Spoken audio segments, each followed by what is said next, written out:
Observe o Maio Amarelo. O que a gente pode fazer com esse movimento que teoricamente visa conscientizar a população e a sociedade sobre a importância da preservação da vida no trânsito? É sobre isso que nós vamos conversar hoje. Meu nome é Rodolfo Risotto, eu sou coordenador do SOS Estradas, editor do estradas.com.br e um dos fundadores da Trânsito Amigo, entidade de vítimas de trânsito que é presidida pelo Fernando Diniz, o pai órfão de filho. Nesses dias, tem um mês do Maio Amarelo dedicado à segurança viária. Eu fui abordado por vários jornalistas que procuram saber qual é a nossa opinião, e muitos se surpreendem com a minha reação quando eu digo, olha, a despeito das pessoas bem intencionadas e até inocentes em alguns casos, que acreditam de que esse tipo de movimento vai mudar alguma coisa, eu digo que no formato que nós temos hoje não muda absolutamente nada. Por quê? Porque nós temos um processo de deseducação nas mídias sociais hoje que supera qualquer iniciativa que a gente possa ter de conscientização como um mês como esse, da forma como ele é utilizado hoje. E eu vou apresentar ao final uma proposta, aliás, duas propostas para que a gente torne efetivamente esse mês útil do ponto de vista da preservação de vidas no trânsito. Há muito tempo eu venho falando sobre esse processo de deseducação nas mídias sociais, de pessoas que postam crimes e infrações de trânsito, que têm uma visibilidade muito grande, em alguns casos 100 vezes mais visualizações, um único indivíduo mostrando nos vídeos crimes e infrações de trânsito em relação à Polícia Rodoviária Federal, que é uma corporação que está lá com um canal, sei lá, 14 anos. Um único indivíduo tem mais de 100 vezes o número de visualizações. Ganha 200, 300 mil por mês, já foi abordado inúmeras vezes. Essas pessoas, inclusive, têm os veículos registrados em nomes de terceiros, de empresa, então as multas não chegam para eles, mas eles vão ser beneficiados com a medida provisória aí do governo, que estava sendo discutida, inclusive, no Congresso, com a renovação automática, porque eles não têm ponto na carteira. Mas há aqueles que nem carteira têm, que também postam nas mídias sociais. Um caso desses me chamou a atenção hoje, quando eu conversava com o policial rodoviário federal do Paraná, uma pessoa extremamente séria, que leva muito a sério, respeita a farda, respeita a corporação e a sociedade, aplicando a lei. Ele abordou uma caminhonete que estava totalmente irregular e deu de cara com um desses influenciadores que tem milhões de seguidores, parece que 6 milhões de seguidores. E naturalmente descobriu que não só o veículo estava totalmente irregular, como o indivíduo já foi abordado várias vezes pela Polícia Rodoviária Federal, dirigindo sem habilitação, e consequentemente sem habilitação, se ele vai ser autuado, não está nem aí. Na prática não acontece nada, essa que é a realidade. E quando o veículo passa num radar, o veículo está registrado em nome de uma empresa ou de terceiros, muito provavelmente, consequentemente ele também não vai informar quem foi o real infrator, quanto mais um real infrator que muitas vezes nem tem habilitação. Isso não é um caso isolado, existem muitos assim. Durante essa abordagem, até a título, porque o sujeito com 6 milhões de seguidores, ele começa a ter uma arrogância, ele fala assim, eu tenho uma tropa de choque, que exatamente são pessoas com o mesmo perfil que ele, que acham que estão acima da lei.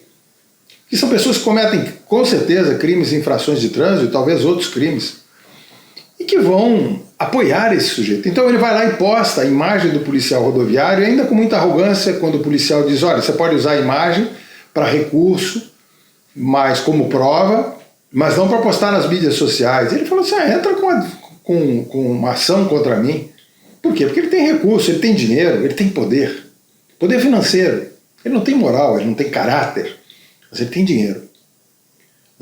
E, naturalmente, os traficantes também têm dinheiro. O crime organizado tem dinheiro. E hoje a gente está descobrindo aí muita gente que tem dinheiro cometendo crimes de vários tipos, e que ficam impunes ao longo de muito tempo. Outro dia pegaram um rapaz que estava dirigindo a 280 por hora, que tem um monte de vídeos dele mostrando dirigindo dessas velocidades. Mesma coisa, tem recursos. No dia seguinte já não estava mais preso. Na casa dele tinha sido encontrado acho que 150 gramas de maconha, o equivalente a 450 cigarros de maconha, mas o advogado dele disse que naturalmente era para uso próprio, apesar do STF ter estabelecido como uso próprio até 40 gramas, que já são 120 cigarros de maconha. É um critério bem discutível. Mas esse cara da rodovia lá no Paraná postou naturalmente nas mídias sociais. E você vê a maneira como o policial fica incomodado, porque ele está aplicando a lei e ainda sente como se quisesse intimidá-lo.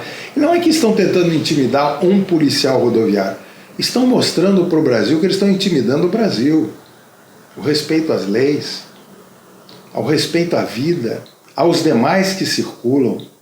O mesmo sujeito postou nos seus stories, e eu tive a oportunidade de ver, um vídeo que ele estava dirigindo poucos minutos antes da abordagem a 170 km por hora, com a caminhonete num trecho, que eu acho que o limite era de 80, no máximo 100, ou seja, ele estava muito acima dos 50% que já garantiriam a suspensão da CNH, se é que ele tem CNH.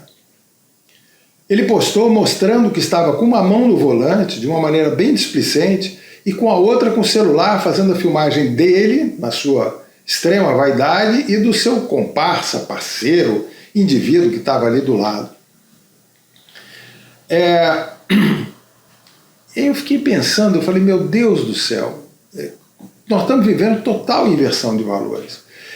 Aí eu fui olhar alguns dos comentários e algumas das postagens desse indivíduo, assim como vi de tantos outros, né, um caminhoneiro lá que tinha mais de 1 milhão de seguidores, que postava foto com policiais rodoviários estaduais de São Paulo, e os policiais ainda postavam foto debaixo de um caminhão que estava totalmente irregular, e ele dizia, não, eles estão certos, estão me multando, tal, está tudo certo.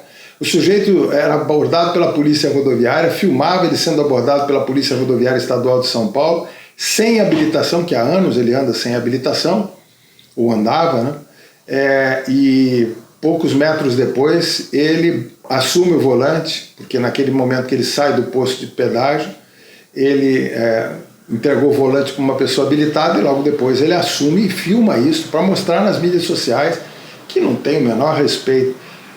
Pelo que eu soube, esse rapaz não está mais na pista no momento, pelo menos não estava até algumas semanas, porque está viciado em cocaína, o que é um drama humano, mas mostra o perfil desse tipo de gente.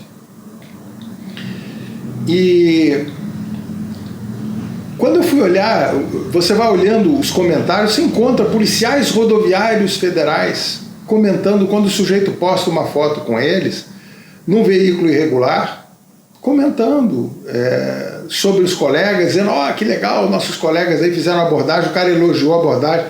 Não elogiou a abordagem porque o sujeito estava aplicando a lei com o máximo rigor, com certeza.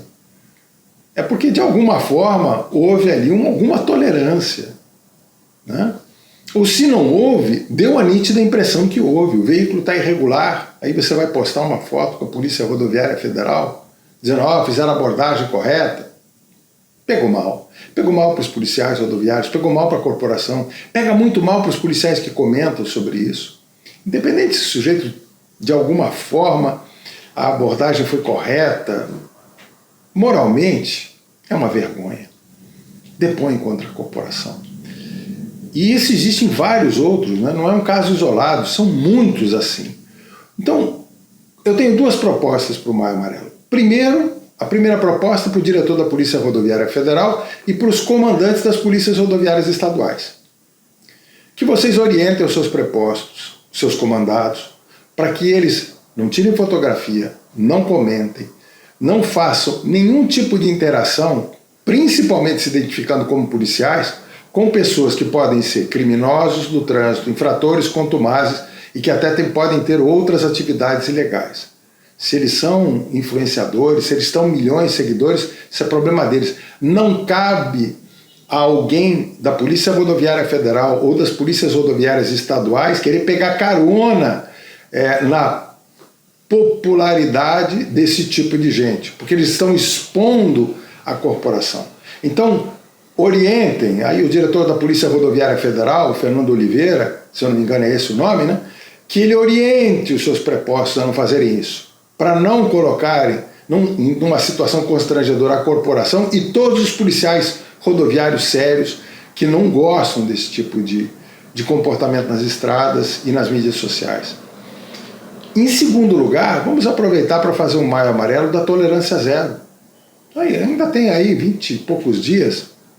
Em 20 dias, faça os últimos 10 dias, Operação Tolerância Zero. Nós vamos ver a redução enorme de mortos e feridos nas rodovias brasileiras e na área urbana se for feito uma operação tolerância zero a nível nacional, pelos estados, pelos DETRANs, pelas polícias militares, pelas guardas municipais, pelas polícias rodoviárias, inclusive a federal. E a federal precisa fazer isso, afinal de contas, os primeiros 2 meses deste ano nós tivemos um aumento de 13% do número de mortos, dados da Polícia Rodoviária Federal. Mantida essa projeção, ao contrário daquilo que andou alardeando o secretário nacional de trânsito, Adroaldo Catão, de que as evidências do sucesso da política pública, nós vamos ter um aumento de 13% do número de mortes se mantida a tendência dos 2 primeiros meses até o final do ano. E eu diria que é muito difícil de reverter isso. Por quê? O que estavam fazendo a Polícia Rodoviária Federal no ano passado, nos primeiros meses do ano, quando obteve um resultado de redução do número de mortos e feridos, principalmente envolvendo veículos pesados, que participam de 50% dos casos de morte nas estradas, até pelo tamanho dos veículos, né? Estavam fazendo uma operação descanso legal, fiscalizando com rigor jornada de trabalho, divulgando isso através das mídias sociais, divulgando até pela imprensa e, consequentemente, motoristas profissionais, transportadores olharam e falaram assim, ó, maneira na estrada, descansa às 11 horas, porque a Polícia Rodoviária Federal está fiscalizando. Houve uma redução muito significativa, inclusive os números dos primeiros 3 meses, pelo que eu dei uma olhada esses dias, significa uma redução maior do que houve no total da redução entre 2025 e 2024. Então qual foi o aparente sucesso da queda de 1,9% no número de mortos? Veio daí dos 3, 4 primeiros meses que a Polícia Rodoviária Federal estava realmente motivada fazendo a fiscalização. Passou a ser pressionada pelos escravocratas do transporte, por aqueles que exploram os motoristas, para não fazer essa fiscalização com o mesmo rigor.